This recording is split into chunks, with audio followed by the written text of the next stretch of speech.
Shalom, halo semuanya. Selamat pagi, selamat siang, atau mungkin selamat malam. Ya, kenalkan, saya Fedora Azalia Sukmana dengan NIM 2101. Saya berasal dari kelas A Pendidikan Agama Kristen, dengan prodi akuntansi UPI Uni Sliman. Nah, jadi pada kesempatan kali ini saya akan sharing, bahas sama-sama mengenai materi yang terdiri dari 7. Nah, yang pertama ada purpose driven life, kemudian ada image of God, ada karakter Kristiani, kemudian yang keempat visi giants, yang kelima ada buah roh, kemudian ada visi hidup, dan yang terakhir amal kami. Nah, teman-teman, sebelum kita akan membahas satu-satu materi tersebut, mari kita berdoa. Tuhan, terima kasih atas firman sepanjang hari ini, dan terima kasih juga karena Engkau masih memberikan kami kehidupan, sehingga kami diberi kesempatan untuk sharing mengenai kebenaran-Mu. Dan pada saat ini Tuhan, kami akan bahas satu-satu mengenai kebenaran-Mu, biarlah Engkau menyertai kami, bimbing kami dari awal, pertengahan, hingga akhir, sehingga semuanya bisa selesai dan terlaksana dengan lancar dan baik. Terima kasih Tuhan Yesus. Haleluya. Amin. Jadi kita langsung aja ya masuk ke materi Purpose Driven Life part 5 dan part 6. Jadi ini sambungan dari materi Purpose Driven Life yang part 1, 2, 3, 4. Oke. Nah, teman-teman, bagaimana sih mengembangkan suatu komunitas? Nah, jadi dalam mengembangkan suatu komunitas itu diperlukan kejujuran. Kenapa harus jujur? Karena ya kalau kita jujur, orang-orang akan semakin percaya kepada kita. Orang-orang juga nggak takut untuk berteman dengan kita, karena kita jujur. Nah, misalkan nih kalau kita selalu bohong, ya orang-orang yang teman-teman itu juga akan takut berteman dengan kita, nggak percaya, takut nanti ada terjadi sesuatu hal yang menyakitkan atau hal yang merugikan kepada mereka. Jadi kejujuran itu penting dalam mengembangkan suatu komunitas. Nah, kemudian ada kerendahan hati. Dalam mengembangkan suatu komunitas itu harus ada rendah hati. Karena ya kalau misalkan kita berlagak sombong, merasa dari paling wow, merasa dari paling unggul, orang-orang juga bakal nggak suka ngelihatnya. Jadi ya kalau kita selalu rendah hati kepada orang lain, percaya pasti orang-orang tersebut juga akan senang tuh melihatnya. Orang-orang juga akan senang berteman dengan kita. Nah, berikutnya yang ketiga, ada sikap hormat atau saling menghargai. Kan setiap karakter orang di dalam suatu komunitas kan berbeda-beda. Otomatis ya pasti ada perbedaan dalam sudut pandang, mindset, atau pendapat. Nah, kita harus hargai, harus hormati. Karena kalau kita nggak saling menghargai, konflik itu paling cepat masuk dalam suatu komunitas. Jadi hormat itu paling penting sih. Ya, hargai. Semuanya penting sih, tapi hormat juga. Kalau kita saling hormat kepada orang lain, orang juga bakal hargai kita. Nah, kemudian yang keempat ada kemampuan memegang. Nah, jadi memegang ini tuh maksudnya kita dalam satu komunitas atau mungkin dalam satu ya persatuan gitu, kita saling merangkul lah, saling merangkul.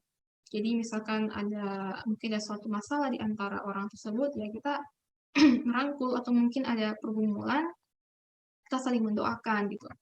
Saling mendoakan atau mungkin sharing agar masalah atau pergumulan hidup yang dialami oleh orang tersebut bisa terselesaikan, dan kita juga bantu dalam doa dalam bentuk support atau dukungan.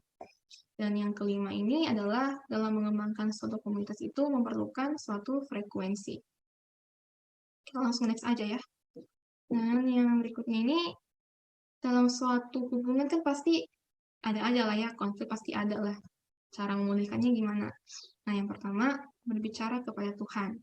Minta ke Tuhan, ngobrol ke Tuhan, doa. Minta kasih hikmat, kasih jalan untuk menyelesaikan, untuk memberikan solusi atas konflik tersebut. Nah, kemudian Yang kedua, mengambil inisiatif. Iya, jadi kita harus berinisiatif gitu. Misalkan ya tanya aja langsung ke orang yang terlibat dalam masalah tersebut, tanya baik-baik, akar masalahnya apa sih? Jadi kita sama-sama saling sama-sama saling mengetahui dan sama-sama untuk memberikan jalan keluar. Kemudian yang ketiga ada bersimpati terhadap perasaan mereka. Jadi kita ya sama halnya sebelumnya. Jadi kita tanya gitu kan, atau mungkin orang tersebut bersedia untuk curhat, jadi kita dengerin baik-baik respon seperti itu. Nah, kemudian yang keempat ada akui bagian dalam konflik tersebut. Kemudian yang kelima, ya kita harus serang masalahnya, bukan orangnya. Jadi fokus ke masalahnya gitu. Kenapa bisa timbul masalah itu sehingga orang tersebut bisa mengalami konflik. Jadi kita serang ke masalahnya. Nah, kemudian yang keenam, bekerja sama sesaling mungkin dalam suatu hubungan di komunitas itu. Dan yang terakhir adalah tekankanlah rekonsiliasi, bukan resolusi. Oke, sekarang kita masuk ke materi yang kedua nih, image of God. Created God's image. Jadi, Tuhan menciptakan manusia itu serupa dan segambar dengan Allah. Nah, jadi di Kejadian 1 ayat 26 sampai 28 ini tuh maknanya adalah manusia diciptakan untuk berhubungan dengan ciptaan yang lain, dengan manusia ya. Dan juga kepada sesama manusia, di mana Allah menghendaki kepada manusia juga untuk beranak cucu dan bertambah banyak memenuhi bumi. Nah, itu pesan Allah dalam Kejadian 1 ayat 26 sampai 28. Nah, kemudian man is created to have a relationship with God. Jadi, manusia diciptakan untuk memiliki hubungan dengan Tuhan. Hubungan itu seperti ya, yang pertama seperti Tuhan kita bisa berpikir. Nah, dalam Yesaya 55 ayat 8-9 berkata begini, sebab rancanganku bukanlah rancanganmu dan jalanmu bukanlah jalanku. Demikianlah firman Tuhan, seperti tingginya langit dari bumi, demikianlah tingginya jalanku dari jalanmu dan rancanganku dari rancanganmu. Nah, seringkali kan kita suka memaksa keinginan kita. Kalau misalkan rencana kita enggak terwujud atau mungkin nggak sesuai sama yang Tuhan tentukan ya kita pasti akan ngeluh. Nah, jadi teman-teman kita harus mengerti rencana Tuhan, selalu percaya bahwa apa yang Tuhan persiapkan bagi kita itu selalu terbaik. Semua orang itu berkatnya udah ada porsinya lah masing-masing. Nah, kalau kita tidak mengenali jalan Tuhan, kita tidak akan memiliki pengalaman iman yang berjalan bersama dengannya. Dengan memahami jalan Tuhan, kita juga akan semakin mengenal pribadi Tuhan. Seperti itu, teman-teman. Jadi, walau terkadang jalan Tuhan tuh kayak terasa berat ya untuk diikuti, mungkin karena nggak sesuai sama yang kita mau, tetapi ya kita selalu percaya bahwa akan ada selalu rencana indah, dan semua itu pasti mendatangkan kebaikan bagi kita. Nah, kemudian yang kedua, legal, we can communicate. Seperti Tuhan kita bisa berkomunikasi. Berkomunikasinya melalui apa ya? Seperti melalui doa, atau mungkin kita melakukan renungan saat teduh, itu kan berarti kita sudah berkomunikasi dengan Tuhan, ngobrol sama Tuhan secara intim gitu bersama Tuhan. Istilahnya kayak curhat lah, itu kan berarti kita sudah berkomunikasi, udah ngobrol sama Tuhan.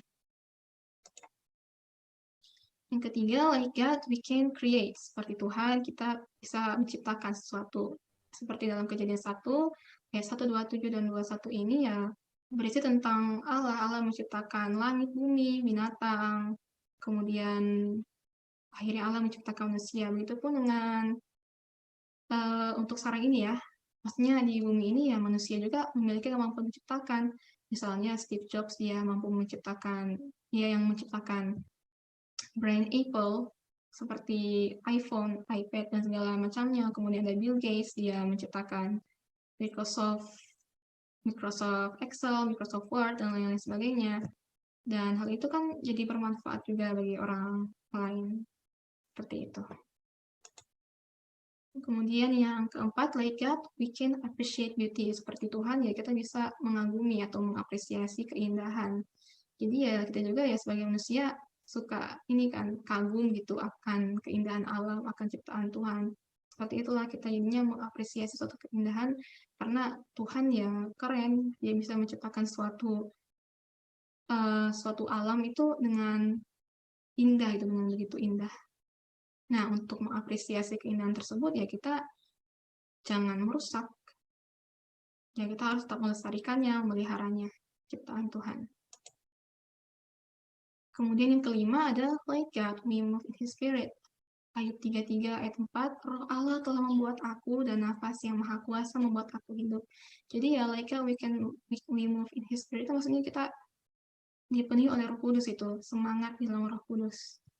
Jadi hidup kita di-fulfill oleh Holy Spirit, kita diurapi oleh Roh Kudus, sehingga membuat hidup kita menjadi lebih tenang, karena ada Roh Kudus yang bekerja di dalam tubuh kita, di kehidupan kita.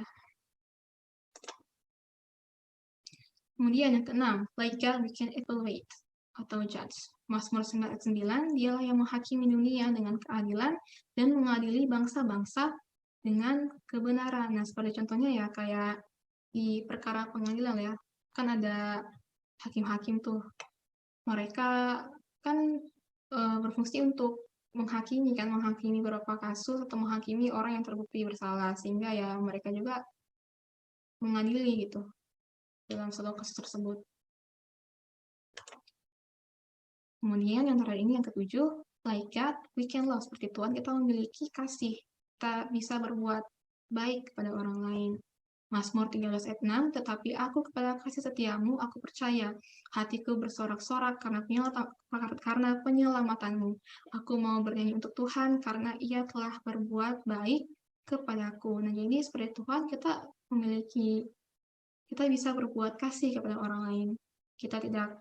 Kalau kita punya kasih, kita tidak akan mungkin untuk menyakiti hati orang lain. Karena ya, karena untuk itulah kita penting untuk memiliki sebuah kasih dalam hidup ini. Nah, selanjutnya teman-teman, Tuhan juga memberikan manusia sebuah tujuan. Tujuannya apa? Yang pertama, man is to obey God's command. Manusia harus patuh kepada perintah Tuhan. Kemudian yang kedua, man's purpose is to subdue. Dan yang ketiga, man is to increase in number. Manusia pastinya akan bertambah jumlahnya. Karena kan ya beranak cucu kan, jadi bertambah jumlahnya. Nah, berikutnya teman-teman, manusia itu unik dan khas. Khasnya itu dilihatnya dari apa? Nah, yang pertama, manusia itu mempunyai akal budi, intelligence, atau kepintaran, kecerdasan. Kemudian yang kedua, language. Manusia bisa ngomong nih, dari berbagai bahasa. Indonesia, Inggris, China, Korea, dan banyak lagi, ya itu ciri khasnya manusia, bisa ngomong dengan berbagai bahasa. Kemudian ada creativity. Manusia memiliki jiwa kreativitas dalam membuat segala hal sesuatu. Nah, kemudian manusia juga memiliki kesadaran moral, jadi tahu membedakan mana yang baik, mana yang buruk. Dan yang terakhir ada emotional depth. Jiwa emosional mereka itu ada dalam setiap kita sebagai manusia. Bisa nangis, bisa sedih, senang, semuanya ada. Nah, selanjutnya manusia juga diciptakan untuk memuliakan Tuhan. Nah, jadi kalau kita hidup untuk meninggikan nama dan kemuliaan Tuhan, hidup kita pasti akan semakin diberkati. Jadi kalau misalkan kita melakukan segala sesuatu, misalkan mau belajar nih atau mau mencapai suatu yang kita cita-citakan, kita harus selalu menanamkan di mindset bahwa segala sesuatu yang saya telah buat ini untuk memuliakan dan mengagungkan nama Tuhan. Nah, kemudian yang berikutnya, yang terakhir, man created to enjoy God forever. Manusia diciptakan untuk menikmati hadirat Tuhan. Jadi selama kita hidup ya enjoy saja. Karena ya kita tenang-tenang aja. Karena kan ada Tuhan yang selalu menyertai kita. Jadi enjoy saja, santai. Karena Tuhan juga nggak akan pernah mempermalukan kita kalau kita selalu percaya kepadanya dan selalu berserah kepada Tuhan. Yay. Nah, sekarang materi yang ketiga, karakter Kristiani. Nah, teman-teman, apa sih karakter itu? Jadi, karakter adalah sesuatu yang kita perjuangkan di dalamnya, dan apapun kepribadiannya akan belum tentu karakternya sama. Nah, jadi karakter ini tuh dia lebih ke personal gitu, milik personal, keadaan sesungguhnya, melekat, dan properti. Nah, berikutnya, seberapa penting sih seseorang memiliki karakter yang baik? Nah, jadi ketika Allah melihat seseorang yang memiliki karakter yang baik, dia akan menggunakan orang itu sampai batas akhirnya. Jadi, kalau Tuhan lihat nih, dia punya karakter yang taat akan Tuhan, nggak pernah buat jahat sama orang, Tuhan pasti akan pakai dia lebih.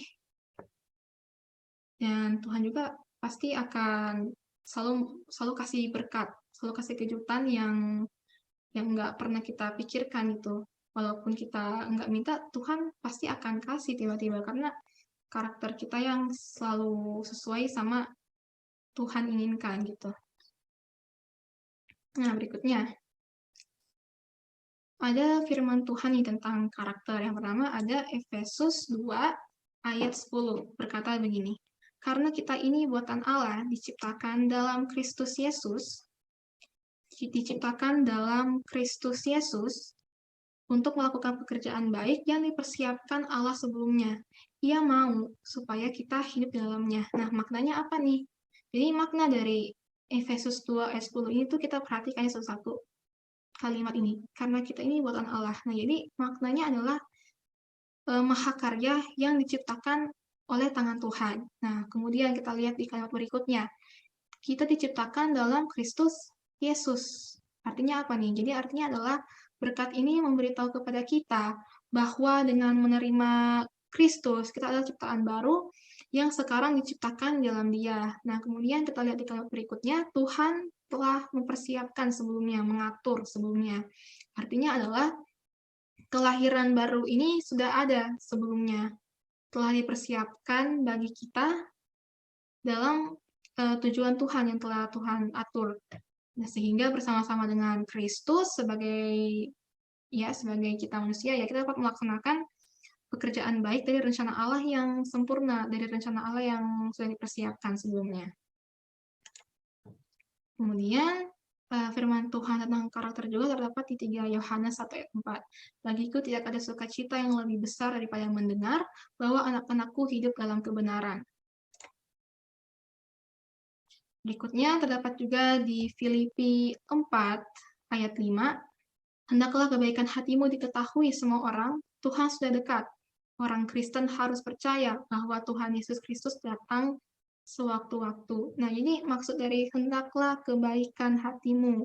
Jadi yang dimaksud dengan kebaikan hati ini tuh bermakna ya nggak sombong, nggak keras, lemah lembut, memperlakukan orang lain dengan maaf, memperlakukan orang lain dengan adil, nggak sewenang-wenang, tidak merasa lebih tinggi dari atau unggul dari orang lain. Nah, jadi kebaikan yang dimaksud ini tuh bukan sekedar dari kegiatan amal begituan, bukan, tapi perbuatan yang lebih kepada sikap tapi lebih kepada sikap kita kepada orang lain. Itu sebenarnya hendaklah kebaikan hatimu diketahui semua orang, itu maksud dari ayat tersebut. Nah, kemudian ada juga di Roma 12 ayat 2, janganlah kamu menjadi serupa dengan dunia ini, tetapi berubahlah oleh pembaharuan budimu, sehingga kamu dapat membedakan manakah kehendak Allah, apakah apa yang baik, yang berkenan kepada Allah, dan yang sempurna. Jadi, janganlah kamu menjadi serupa dengan dunia ini. Maksudnya adalah kita jangan sampai terjerumus ke hal-hal duniawi yang fana, misalnya ya jangan mabuk-mabukan. Karena kan ya banyak anak-anak muda yang bernama Kristen ini nongkinya tuh suka ke klub-klub gitu kan, mabuk-mabukan. Jadinya ya nggak ada gunanya, nggak ada manfaatnya. Daripada mabuk-mabukan, ngabisin uang, lebih baik kita luangkan waktu bersama Tuhan dengan membaca Alkitab sekitar 10 menit ya, atau enggak setengah jam baca 1 ayat atau enggak 10 ayat. Terus ya kita saat teduh gitu, baca refleksi. Sekarang kan refleksi renungan-renungan itu kan udah banyak aplikasinya. Jadi ya luangkanlah waktu bersama Tuhan daripada terjerumus ke hal-hal duniawi yang tidak berfaedah. Jangan sampai ya kita menyimpang dari jalan benar gitu, dari jalan Tuhan. Nah, kemudian apa sih yang membentuk karakter seseorang? Nah, jadi karakter seseorang itu dibentuk atas dua faktor. Ada faktor internal, ada faktor eksternal. Nah, internal itu kan nanti dari dalam kan. Nah, jadi ditentukan oleh, jadi dibentuk dari pola pikir kita atau mindset kita. Kemudian dari ya sudut pandang kita, tujuan maupun keyakinan pribadi. Kemudian ada berikutnya ada faktor eksternal. Nah, kalau eksternal kan berarti luar, dipengaruhi oleh keluarga atau teman, guru, oleh lingkungan-lingkungan kita yang kita tinggal, dan sebagainya. Nah, teman-teman, bagaimana membangun karakter Kristiani itu? Nah, jadi dalam membangun karakter Kristiani itu sering dibutuhkan keberanian, karena harus berani tampil beda, berani membayar harga, karena kita diutus ke dunia yang memiliki ukuran keberhasilan materi. Selain berani membayar harga, apalagi? Nah, selain berani membayar harga, kita juga berserah pada kedaulatan Allah. Jadi, ya, kalau misalkan kita berkarakter baik, dan selalu mempertahankan dan selalu berusaha untuk memiliki karakter yang sesuai Kristus inginkan, ya Allah pasti akan selalu senyum, bahagia, bangga terhadap anak-anaknya yang berkarakter baik. Dan Tuhan juga nggak akan segan-segan untuk kasih berkat yang lebih kepada orang tersebut. Nah, selanjutnya karakter perlu dibangun. Caranya ya, yang pertama kita harus lihat perintah Allah.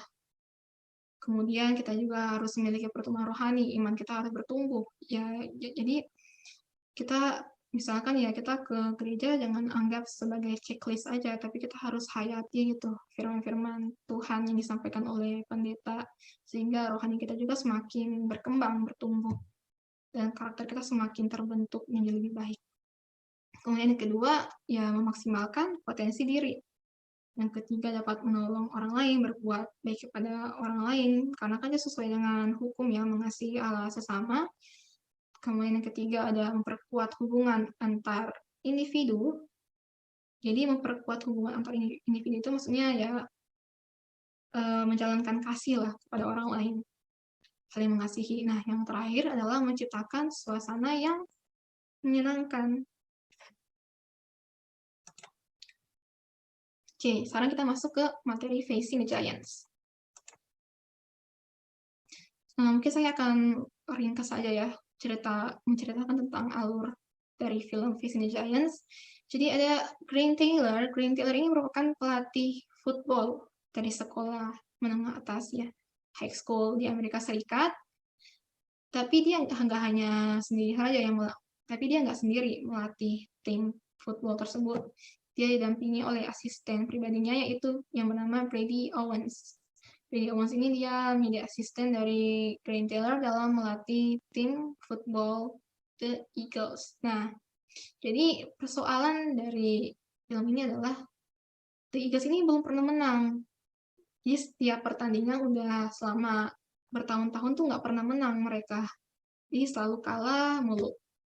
Nah, selain ada masalah mengenai football, Green Taylor juga dia memiliki masalah dalam hubungan rumah tangganya, yaitu Brooke Taylor. Hubungannya nggak masalah sih, tapi lebih ke ini aja, nggak punya anak, belum punya anak. Selama 4 tahun pernikahannya tuh mereka belum punya anak, karena masalahnya ada di organ reproduksi mereka. Nah, selain konteks dari masalah itu, ada juga mobil Green Taylor yang suka mogok, rumah atapnya yang suka tiba-tiba bocor, dan itu membuat tambah lagi masalah double gitu. Nah, ketika ada Mr. Bridge ini dia seperti inilah tokoh agama datang ke sekolah yang ada Green Taylor-nya, ya hidup Green Taylor jadi lebih berubah. Dia jadi menghadirkan sosok Tuhan di dalam kehidupan Green Taylor, dan dia jadi lebih dekat sama Tuhan, segala sesuatu dia selalu kaitkan dengan Tuhan. Oke, kita lanjut ya.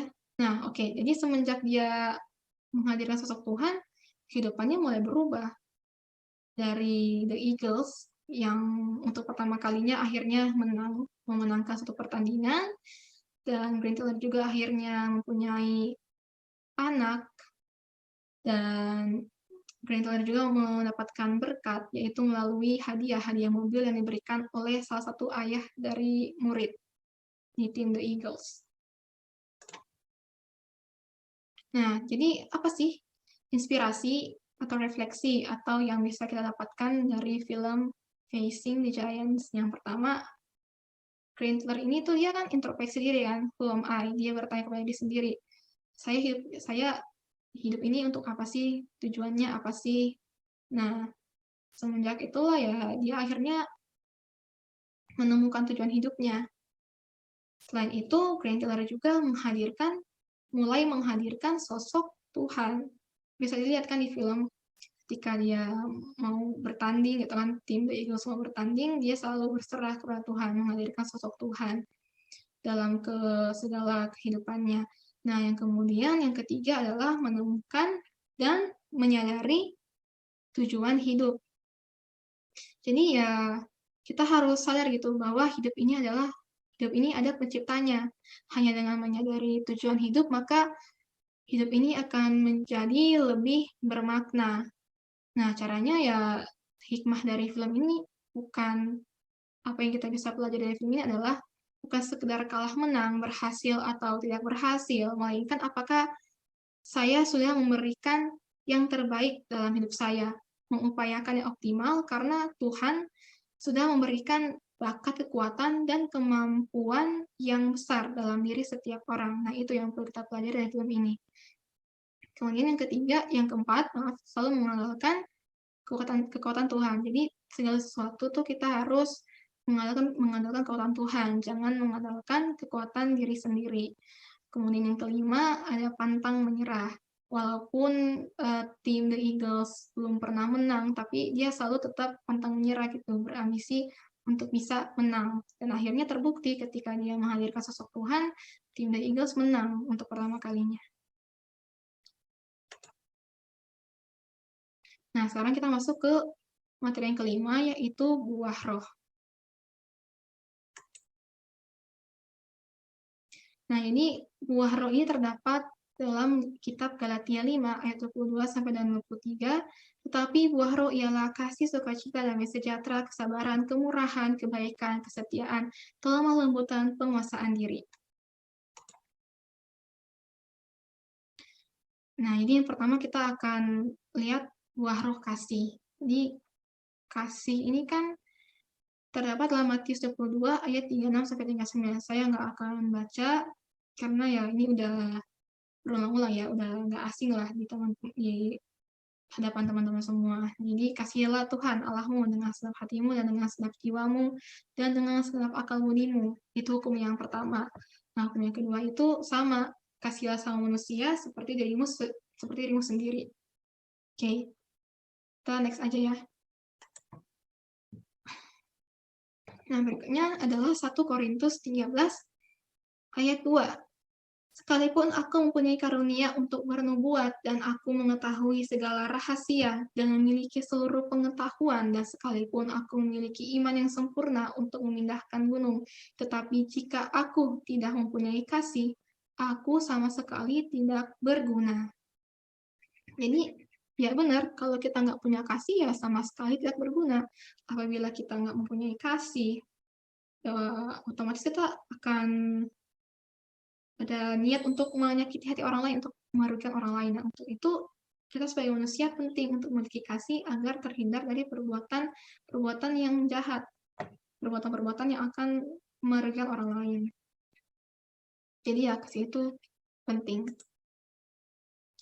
Nah, kemudian kasih juga terdapat dalam kitab 1 Korintus 13 ayat 4. Kasih itu sabar, kasih itu murah hati, ia tidak cemburu, ia tidak memegahkan diri, dan tidak sombong.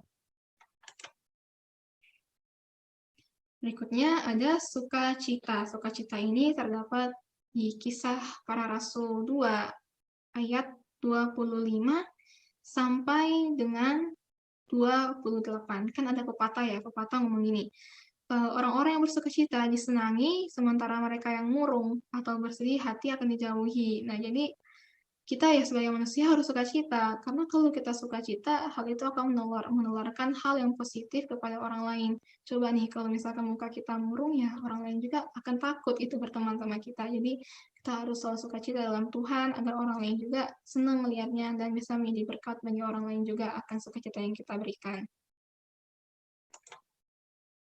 Selanjutnya, ada damai sejahtera. Ya, terdapat di Yohanes 14 ayat 27, damai sejahtera aku tinggalkan bagimu, damai sejahtera aku berikan kepadamu, dan apa yang kuberikan tidak seperti yang diberikan oleh dunia kepadamu, janganlah gelisah dan gentar hatimu.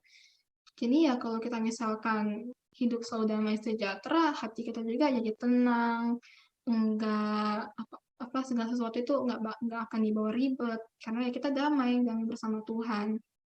Dan kita juga jadi lebih mudah memaafkan terhadap kesalahan orang lain. Oke, ya masih sama, skip saja ya. Kemudian ada kesabaran. Nah, kesabaran juga terdapat dalam Matius 5 ayat 9. Kalau kita sabar, ya sama, hidup kita jadi lebih tenang, enggak terhindar dari untuk mengeluh lah. Kalau kita sabar, ya pasti kita akan tenang gitu, enggak akan bersungut-sungut, terhindar dari hal-hal yang namanya bersungut-sungut. Oke, nah kalau setia 13, sabarlah kamu seorang terhadap orang yang lain, dan ampunilah seorang akan yang lain, apabila yang seorang menaruh dendam terhadap yang lain, sama seperti Tuhan telah mengampuni kamu, kamu berbuat juga demikian. Nah, jadi kalau misalkan ada orang yang jahat kepada kita, ya udah kita nggak usah balas gitu. Diemin aja, biarlah Tuhan yang balas perbuatan jahat mereka. Ya, kita sabar aja, sabar, ikhlas, dan tenang. Jangan sampai dendam ke orang yang telah berbuat jahat kepada kita. Nah, kemudian yang kelima, kemurahan. Berbahagialah orang yang murah hatinya, karena mereka akan beroleh kemurahan. Kalau kita murah hati, ya hidup kita juga akan semakin diberkati. Berikutnya yang keenam ada kebaikan. Roma 12 ayat 21, janganlah kamu kalah terhadap kejahatan, tetapi kalahlah kejahatan dengan kebaikan. Tadi kan sebelumnya udah dijelaskan ya, kalau kita selalu berbuat baik kepada orang lain, misalnya kebaikan ini tuh konteksnya kayak berbuat adil terhadap sesama, enggak sombong, rendah hati, ya hidup kita akan semakin diberkati juga. Nah, ya ini kan tadi udah saya sudah jelaskan juga di materi karakter Kristian ya kalau nggak salah. Oke, kita skip. Oh ya. Oke.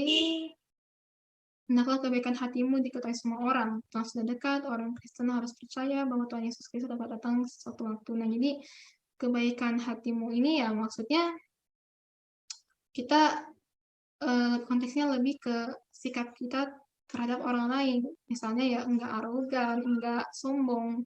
Seperti itu yang Tuhan inginkan. Berikutnya yang ketujuh adalah kesetiaan, terdapat dalam 1 Timotius 4 ayat 12. Jangan seorang pun menganggap engkau rendah karena engkau muda. Jadilah teladan bagi orang-orang percaya dalam perkataanmu, dalam tingkah lakumu, dalam kasihmu, dalam kesetiaanmu, dan dalam kesucianmu. Selain itu, ada juga terdapat di Ratapan 3 ayat 23. Mohon maaf, ini terjadi kesalahan tulisan. Ratapan 3 ayat 23 berbunyi begini. Selalu baru setiap pagi, besar kesetiaanmu.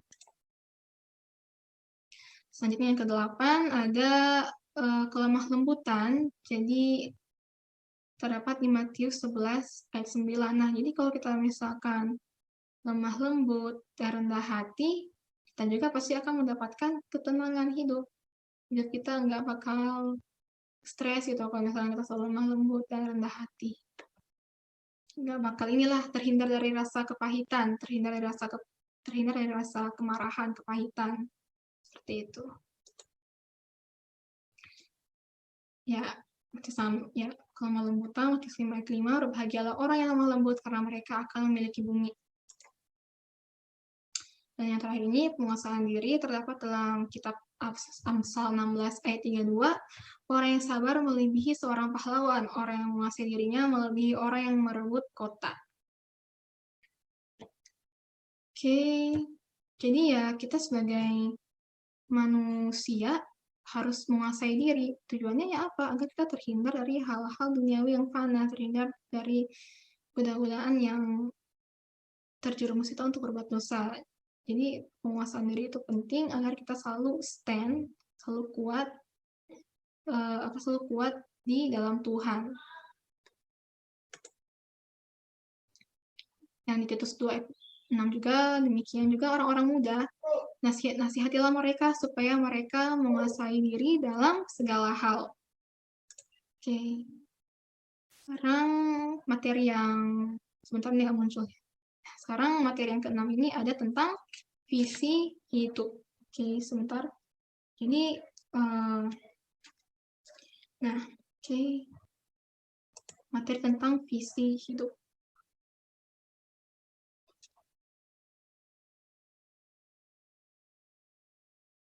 Nah, sebentar, ini agak macet ya, maaf. Jadi, kita awali dulu dengan tentang masa kehidupan manusia. Nah, ini masa kehidupan manusia ini terdapat dalam Efesus 5 ayat 15-16 dan Yakobus 4 ayat 14b.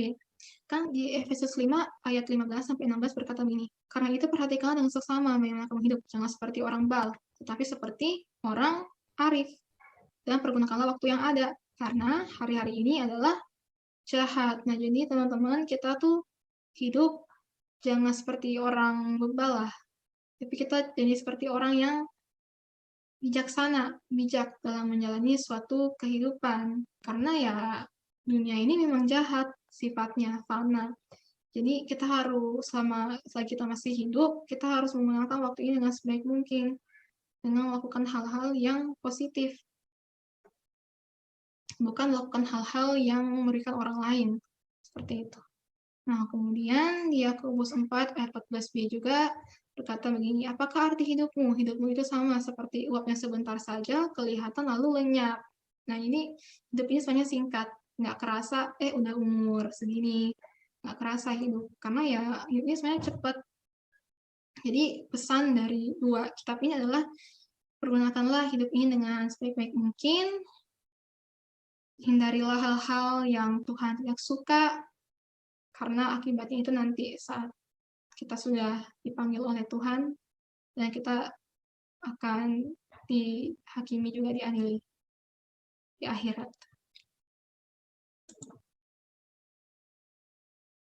Nah, kemudian apa sih tujuan hidup manusia? Jadi tujuan hidup manusia yaitu untuk menyenangkan Allah. Kalau kita melakukan sesuatu tujuannya untuk menyenangkan Allah, untuk menyenangkan hati Tuhan, ya Tuhan juga pasti akan bangga gitu, karena tujuannya memang untuk Tuhan. Berikutnya ya tujuan hidup manusia yaitu untuk menjadi anggota keluarga Allah. Kemudian manusia juga tujuannya untuk menyerupai Kristus dalam segi karakter, melayani Tuhan, ya misalkan yang melayani gereja. Dan yang terakhir itu tujuan hidup manusia melakukan sebuah misi. Misi berarti langkah-langkah yang kita akan capai untuk mewujudkan visi yang telah kita tentukan, atau tujuan atau sasaran. Nah, kemudian di 1 Korintus 12 ayat 1-11 ini ya termuat begini. Karunia untuk berkata-kata dengan hikmat. Kemudian karunia berkata-kata dengan pengetahuan. Yang ketiga, roh yang sama memberikan iman.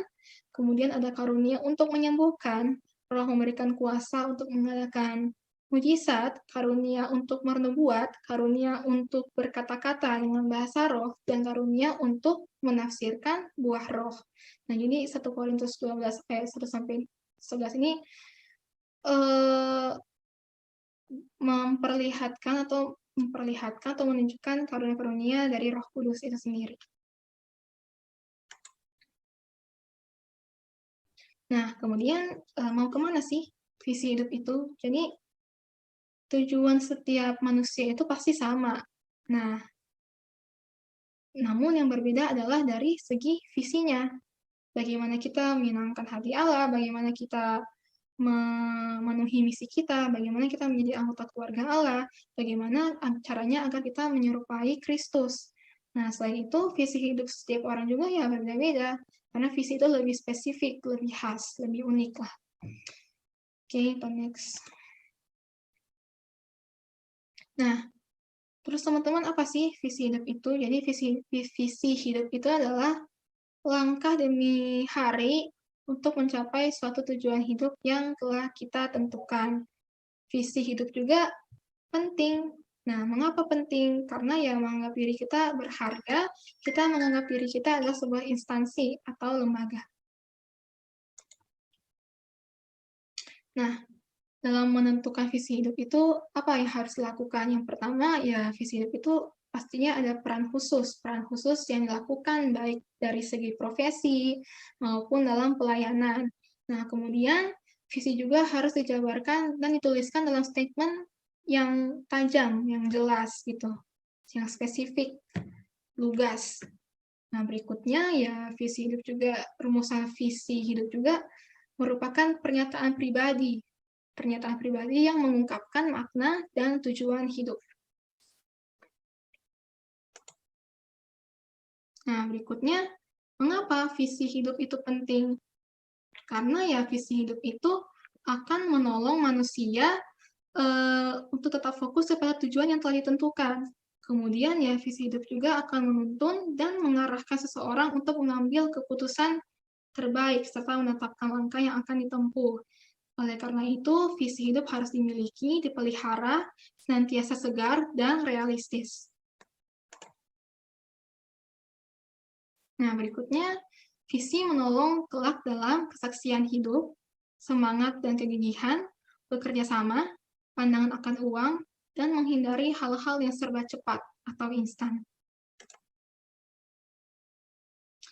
Nah, dalam mencapai suatu visi juga ada pesan Allah atau amanat agung yang terdapat dalam Matius 28 ayat 19-20. Nah, jadi dari kitab ini tuh memiliki makna kalau kita mempunyai talenta ya kita juga harus mengajar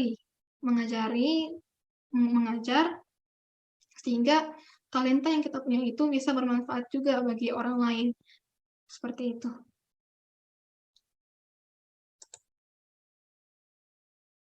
Nah, bagaimana menentukan visi hidup? Jadi dalam menentukan visi hidup itu, kalau misalkan kita masih blank lah ya, belum bisa menentukan visi hidupnya, ya kita harus berdoa dulu kepada Tuhan. Minta ke Tuhan kasih jalan, kasih hikmah, agar Tuhan bisa memberikan pencerahan lah akan visi yang kita ingin tempuh. Kemudian yang kedua, passion. Nah, ya ini passion ini penting dalam menentukan suatu visi hidup. Apabila kita sudah menemukan secara jelas passion yang kita punya, ya kita juga bakal enjoy menjalani visi hidup itu sendiri. Kemudian yang ketiga, talenta. Nah, talenta atau minat. Jadi ya kalau dibarengi dengan talenta, visi hidup itu pun akan semakin lebih mudah dalam menjalankannya. Nah, kemudian ya kalau misalkan di antara ketiga tersebut belum ampuh, ya kita tanya pendapat orang lain. Sebaiknya bertanya kepada orang yang lebih dekat. Ya, salah satu contohnya ya kepada orang tua atau mungkin kakak atau siapapun gitu yang lebih mengerti dan tahu tentang karakter dan kepribadian kita. Nah, yang terakhir yaitu kita harus damai. Harus damai dulu sama diri sendiri. Jadi, teman-teman dalam membuat visi ini harus mencakup ada 4. Yang pertama, visi. Nah, jadi visi ini kan suatu hal yang kita ingin wujudkan ya. Sasaran yang kita ingin capai. Nah, setelah kita membuat visi, kita juga harus membuat misi. Nah, misi ini lebih detail, langkah-langkah, step-step yang akan kita lakukan untuk mencapai tujuan atau sasaran tertentu. Dan yang ketiga adalah membuat strategi. Jadi strategi ini adalah seperti rencana jangka panjang yang akan kita lakukan untuk mencapai visi misi tersebut. Nah, jangan lupa juga ada komitmen. Jadi komitmen ini paling penting, karena apabila kita sudah menyusun visi, misi, dan strategi yang keren, yang wow, yang detail, tapi kita nggak punya komitmen, ya percuma sama dengan nol hasilnya. Jadi kita juga harus yakin gitu, konsisten, komitmen. Harus praktikkan juga, agar segala visi, misi, dan strategi itu berguna, terpakai. Oke, sekarang kita ke materi yang terakhir, yaitu amanat agung. Nah, jadi jadi amanat agung dari Tuhan itu mengenai upah dosa terdapat dalam Roma 6 ayat 23a. Sebab upah dosa ialah maut. Iya, dosa ialah maut. Karena ya kalau kita berbuat, karena kan hal yang paling kita takuti di bumi ini dosa kan. Jadi kalau kita misalkan berbuat dosa, tentunya rohani kita akan mati. Rohani kita akan mati. Jadi ya jangan sampai kita berbuat dosa sesering mungkin, itu jangan sampai, karena membuat rohani kita mati dan membuat hubungan kita sama Tuhan juga jadi lebih jauh, dekat lagi. Percaya, Roma 10 ayat 9, sebab jika kamu mengaku dengan mulutmu bahwa Yesus adalah Tuhan, dan percaya dalam hatimu bahwa Allah telah membangkitkan dia dari antara orang mati, maka kamu akan diselamatkan. Jadi teman-teman, kita harus percaya kepada Yesus, percaya bahwa Yesus adalah Tuhan. Karena ya kalau kita percaya kepada Yesus, hidup kita akan diselamatkan. Hidup kita akan semakin diberkati dan selamat sampai di akhirat nanti. Asalkan kita selalu mengikuti apa yang Tuhan inginkan, gitu. Nggak menyimpang lah. Nah, kemudian amanat aku yang berikutnya yaitu Yesus satu-satunya jalan, terdapat dalam Kisah Para Rasul 4 ayat 12. Para murid yakin bahwa kebutuhan terbesar setiap orang adalah keselamatan dari dosa dan murka Allah, dan mereka berkhotbah bahwa kebutuhan itu tidak dapat dipenuhi oleh seorang lain pun kecuali Kristus. Ya, jadi Yesus ya memang satu-satunya jalan. Jadi kita harus percaya kepada Yesus, bahwa Yesus adalah juru selamat kita. Kalau kita mau selamat, ya hanya Yesus, hanya melalui Yesus. Status kita ya terdapat dalam Yohanes 1 ayat 13. Tetapi semua orang yang menerimanya diberinya kuasa supaya menjadi anak-anak Allah, yaitu mereka yang percaya dalam namanya, orang-orang yang diperanakan bukan dari daerah atau dari daging, bukan pula secara jasmani oleh keinginan seorang laki-laki, melainkan dari Allah. Nah, kemudian ya di Matius 28 ayat 18-20 ini mengandung arti panggilan dan amat agung dari Tuhan. Bagaimana kita mengikuti perintah dalam Matius 28 ayat 18-20? Ya, mengikutinya ya dengan menjadikan murid, membaptis mereka, mengajar mereka, dan mengulangi atau repeat. Nah, jadi di Matius 28 ayat 18-20 isn't just commission, it is also the Great Commission. Maksudnya apa tuh? Isn't just commission, it is also the Great Commission. Jadi itu bukan hanya penugasan agung, tapi itu juga merupakan penyertaan agung karena Allah turut menyertai kita. Jadi ya turut menyertai kita dalam mencapai suatu misi yang baik tersebut. Nah, kemudian ya teladan tokoh yang dapat kita teladani dalam memberitakan pesan-pesan atau firman-firman Tuhan adalah yang pertama ada Paulus. Nah, jadi kita tahu kan sebelumnya Paulus itu dia orangnya ya nggak kenal Tuhan, nggak percaya Tuhan. Akhirnya ya dia menjadi seorang hamba Tuhan dengan memberitakan, dengan sharing firman Allah ke pelosok-pelosok dari mana waktu itu teh dari Derbe, Iconium, Listra, Antioquia, Perga, Atalia, dan Paphos. Nah, kemudian tokoh yang kedua adalah David Livingstone. David Livingstone pernah berkata begini, saya tidak akan menghargai apapun yang saya miliki atau mungkin saya miliki kecuali dalam kaitannya dengan keinginan Kristus. Kemudian tokoh yang ketiga yang dapat kita ini yaitu Dr. Normanson. Jadi Dr. Normanson ini juga pernah berkata, ya Tuhan, hidup atau mati, biarlah aku berada di tengah-tengah bangsa ini untuk menyebarkan firman dan kerajaan-Mu. Dan itu ditulisnya ya, dia berkata pada 11 November 1863.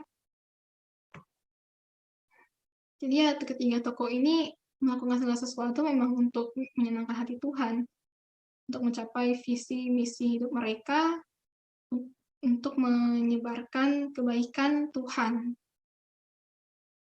dan memberikan kesaksian, testimoni akan kebaikan Yesus Kristus. Nah, yang terakhir, value atau kuliah atau sekolah.